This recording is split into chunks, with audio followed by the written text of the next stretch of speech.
দায়িত্ব গ্রহণের পর প্রথমবারের মতো সিলেটে প্রধানমন্ত্রী তারেক রহমান আরও জানাতে যুক্ত হচ্ছেন সহকর্মী প্রত্যুষ তালুকদার। প্রত্যুষ, সার্বিক অবস্থা জানাবেন এবং প্রধানমন্ত্রীর খাল খনন কর্মসূচি নিয়েও জানতে চাই বিস্তারিত। বাঁশিয়া খাল, যেটি কিছুক্ষণ পর প্রধানমন্ত্রী তারেক রহমান সেটির খাল খনন কর্মসূচি উদ্বোধন করবেন, সেই জায়গাটিতে আপনারা নিশ্চয়ই দেখতে পাচ্ছেন। এখানে কিন্তু মঞ্চ প্রস্তুত রয়েছে এবং খালের যে অংশটি খনন করে এই কর্মসূচি উদ্বোধন করা হবে সেই অংশটি কিন্তু প্রস্তুত রয়েছে। তবে সকাল থেকেই বৃষ্টি হচ্ছে, হালকা এবং মাঝারি, কখনো ভারী, এখনো বৃষ্টি পড়ছে।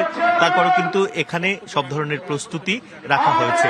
এখানে যারা খাল খনন করবেন, যে সকল শ্রমিক তারা রয়েছেন, সামনেই একটি মঞ্চ করা হয়েছে, যে মঞ্চে তারেক রহমান, মাননীয় প্রধানমন্ত্রী তারেক রহমান আসলে কথা বলবেন কিনা সেটা এখনো সুনিশ্চিত করে বলা যাচ্ছে না। তবে সাধারণ মানুষ কিন্তু জড়ো হয়েছেন এই কর্মসূচি দেখার জন্য। খাল খনন কর্মসূচি উদ্বোধন হবে এবং যে বিষয়টি আমি বলতে চাচ্ছি যে এই বাঁশিয়ার খালটি একসময় বাঁশিয়া নদী অর্থাৎ সুরমা নদীর শাখা নদী হিসেবে পরিচিত ছিল এবং এটি ঐতিহাসিক কারণে একটি বিশেষ গুরুত্ব বহন করছে এই অঞ্চলের মানুষের জন্য।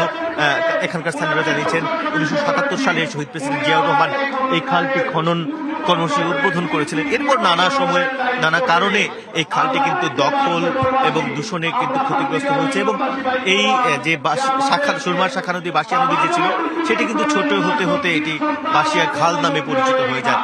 তো সরকারের এই খাল খনন কর্মসূচিতে এই বাঁশিয়া খাল কিন্তু অত্যন্ত বলা হচ্ছে এই এলাকার কৃষি এবং গ্রামীণ অর্থনীতির জন্য একটি অত্যন্ত গুরুত্বপূর্ণ ভূমিকা পালন করার কথা।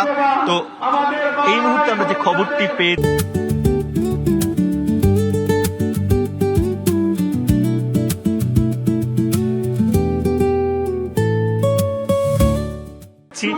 প্রধানমন্ত্রী যে উদ্বোধন স্থলের অর্থাৎ এই স্থানটির খুব কাছাকাছি জায়গায় এসে পৌঁছেছেন।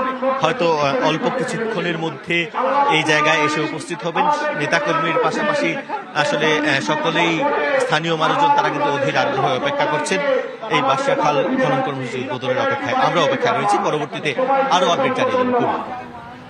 প্রত্যুষ, ধন্যবাদ আপনাকে।